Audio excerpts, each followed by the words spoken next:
trade 1 et trade 2 gagnant, 56-57, trade 1 perdant, trade 2 gagnant, 0, trade 1 gagnant, trade 2 perdant, 46, trade 1 et trade 2 perdant, moins 10, puisque on a respecté le pourcent ici. Nickel ici sur le dot. Bonsoir à tous, bonjour à tous, j'espère que vous allez tous très bien.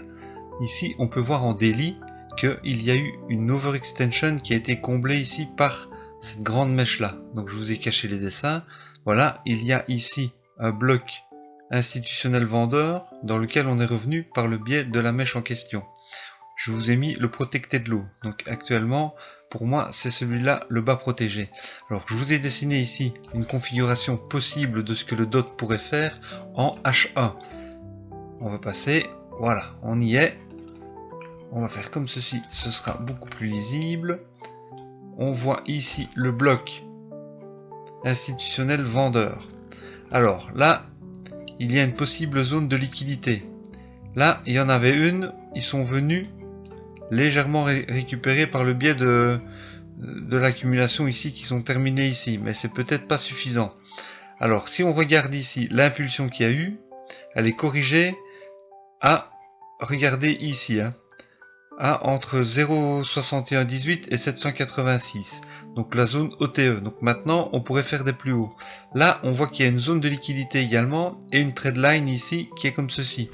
Alors il y a une première possibilité où le cours pourrait revenir chercher la liquidité ici au-dessus, voire aller un tout petit peu plus haut pour aller chercher la liquidité au-dessus de cette mèche, et ensuite redescendre pour venir chercher la liquidité qu'il y a ici. Et en même temps, ça comblerait l'imbalance qu'il y a entre cette mèche-là et cette mèche-là. D'accord?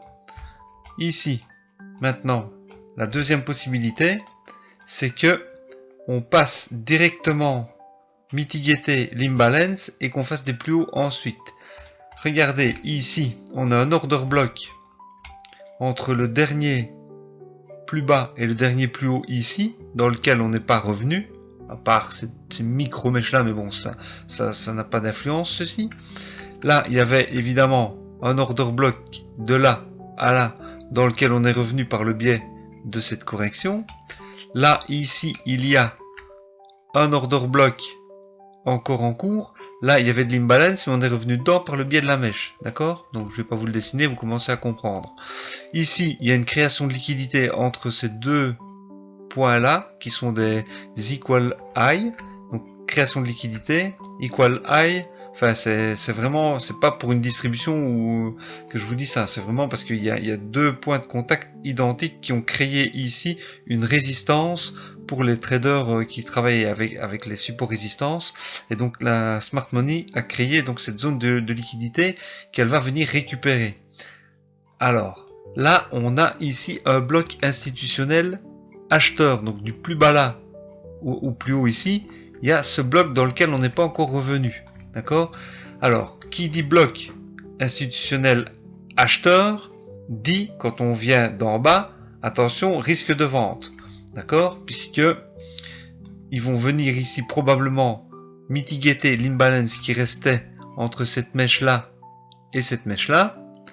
Et juste ici au-dessus, il y a un micro, donc de ce plus bas-là à ce plus haut-là, il y a un micro order block qui est devenu un micro POI, puisque il y a de l'imbalance en dessous. Donc, scénario 1, on monte, on redescend, on remonte, et ici il faudra faire attention. Scénario 2, on descend directement, et on monte. D'accord? Il faudra juste voir s'ils sont en train de faire une distribution ici, ou bien si directement ils cassent, comme ceci. D'accord? Donc ça, on verra à ce moment-là. Regardez, je vous ai dessiné ici deux possibilités de trade pour vous expliquer quelque chose qui pourrait être pas mal comme stratégie. Admettons que je rentre en trade ici sur ce trade là à ce niveau là. D'accord? Je rentre là et je mets mon stop juste en dessous de cette mèche pour aller chercher, je vais tout verrouiller, pour aller chercher le niveau du bloc institutionnel acheteur dont je viens de vous parler et voir si je prends des TP partiels ou si je ferme la totalité. J'obtiens ici un RR de 8,74. D'accord? Si je me fais sortir parce que le cours fait le scénario 1, enfin le scénario 2 qu'on a parlé tout à l'heure, ou le scénario 1, s'il ne casse pas pour faire des plus hauts tout de suite, je perds donc je perds 1% de mon capital. D'accord? Et ici je perds donc un RR. Admettons que je répartisse mon pourcentage de risque. Donc en l'occurrence, si on prend 1000 euros, je risque ici 10 euros pour gagner 84 euros. 1% de risque pour 8,74 fois la mise. Eh bien, je mets ici un pourcentage de risque sur le trade 2 avec un RR de 1,38 pour aller avec mon stop loss en dessous du protected low, et je vais chercher ici au-dessus le même TP. Comment faire pour répartir le pourcent de risque sur les deux trades par rapport au RR de manière à ce que si le trade 1 est perdant, le trade 2 récupère les pertes et me donne un peu du profit. Donc j'ai travaillé pendant pas mal de temps avec ChatGPT pour essayer de faire un prompt que je vais vous partager. Comme ça, vous n'avez qu'à le coller dans ChatGPT et vous mettrez simplement votre capital, vous mettrez votre risque, le pourcentage de risque que vous voulez. On estime 1%, c'est toujours pas mal. Le RR du trade 1 et le RR du trade 2. Alors, je te colle le prompt dans la description, comme ça tu l'auras, tu n'auras qu'à le copier dans une fenêtre de ChatGPT de Google, tu crées un compte gratuit si tu ne l'as pas, et tu lui donnes en fait le capital, le pourcentage que tu veux risquer, le RR1 et le RR2. Donc, tu vas lui dire, par exemple, je dispose de 1000 euros, j'ai un pourcentage de risque par exemple de 1% de mon capital, donc 1% de 1000 euros, ça fait 10 euros. Le RR1, c'était 8,74 et le RR2, c'était 1,38. Quand tu lui as dit ça, donc là j'ai mis avec un capital de 15 000 parce que je faisais des tests avec 1%, 2%, 3% pour voir s'il ne se trompait pas. Et là, en fait, il ne se trompe pas. Regarde, voici les montants à risquer. Le RR1, enfin le R1, 270 euros. Le R2, 180 euros. Je lui ai dit qu'il y avait un RR1 de 8, un RR2 de 3. Et en fait, il va tout calculer de manière à ce que si le RR1, enfin le trade 1 est perdu, le trade 2 va compenser les pertes. Donc le trade 1, s'il est gagnant, tu prends 2166 dans ce cas-ci.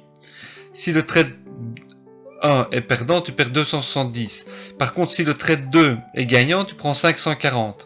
Donc si le trade est perdant, tu perds 180, c'est-à-dire 180 plus 270, donc tu auras perdu au total 1%, donc 450 euros. 3% dans cet exemple aussi, 450 euros sur 15 000. Et s'il est gagnant, le trade 2, bah, tu gagnes quand même 540, c'est-à-dire que tu prends le double de la perte du trade 1. Regarde, ici, la probabilité de se faire sortir, elle est beaucoup plus grande que de se faire sortir ici, tu es d'accord? Donc en fait, on va lui donner exactement un capital, comme j'ai mis ici dans l'exemple, 1000 euros. Tu fais tu risques 1%, et tu risques donc ici, si tu mets 10 euros de risque, tu prendras 87 euros de profit. S'il n'y avait pas ce trade là, d'accord? Mais maintenant, comme on a mis ce trade là et qu'on va diviser les 10 euros de risque en deux, il va falloir prendre un certain nombre de lots ici et un certain nombre de lots ici. Ce trade-ci a beaucoup plus de probabilité de passer que ce trade-là. Par contre, si celui-là il passe, tu gagneras beaucoup plus que celui-ci. Sachant que celui-ci doit compenser la perte de celui-là avec éventuellement un petit peu de profit, mais que en fait il a un RR beaucoup plus petit. Donc tu ne peux pas mettre de trop petits lots non plus. Sinon, tu ne peux pas compenser la perte du premier. Donc il doit y avoir plus de lots ici que là, mais celui-ci a plus de probabilité de passer. Donc maintenant, on va lui demander 1000 euros RR de 8,74 et 1,38 pour les deux. Je vais coller le prompt dans un nouveau chat. On va lui dire C égale 1000, R est égal à 1%, RR1 est égal à 8,74, RR2 est égal à 1,38. C'est quand même pratique, hein. Quand on était au cours de maths, ça prenait plus de temps. Génial, voilà. Donc le R1, on doit risquer 5,80, le R2, 4,20. Alors, quels seront les montants en cas de gain et de perte de trade 1 et 2.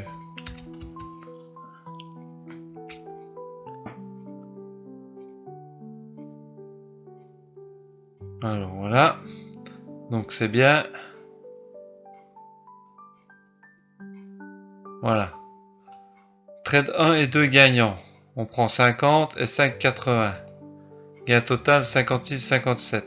Trade 1 perdant.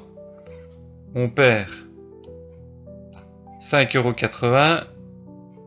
Gain de trade 2. Perte de trade 1, gain de trade 2, 5,80 €. Gain net 0. Trade 1 gagnant, trade 2 perdant. Donc trade 1, 50,77 €. Perte de trade 2, 4,20 €. Gain net 46,56. Trade 1 et trade 2 perdant. 5,80 €, 4,20 €. Donc moins 5,80, moins 4,80, ça fait moins 10 €. Voilà, donc voilà les résultats. Donc c'est pas mal quand même, hein. Donc trade 1 et trade 2 gagnant, 56,57. Trade 1 perdant, trade 2 gagnant, 0. Trade 1 gagnant, trade 2 perdant, 46. Trade 1 et trade 2 perdant, moins 10. Puisque on a respecté le pourcent ici. C'est quand même pas mal. J'espère que cette petite vidéo vous aura appris quelque chose. Et n'hésitez pas à mettre un like si vous avez apprécié. De vous abonner si ce n'est pas encore fait pour ne rien manquer des futures publications. Moi, si vous me mettez un like, ça m'encourage avec un petit commentaire, ça me fait beaucoup de bien parce que ça me prend pas mal de temps. Je fais vraiment ça par passion. Et certains d'entre vous me donnent de la force avec de bons commentaires. Je vous en remercie. Et je vous dis à très très bientôt. Ciao ciao.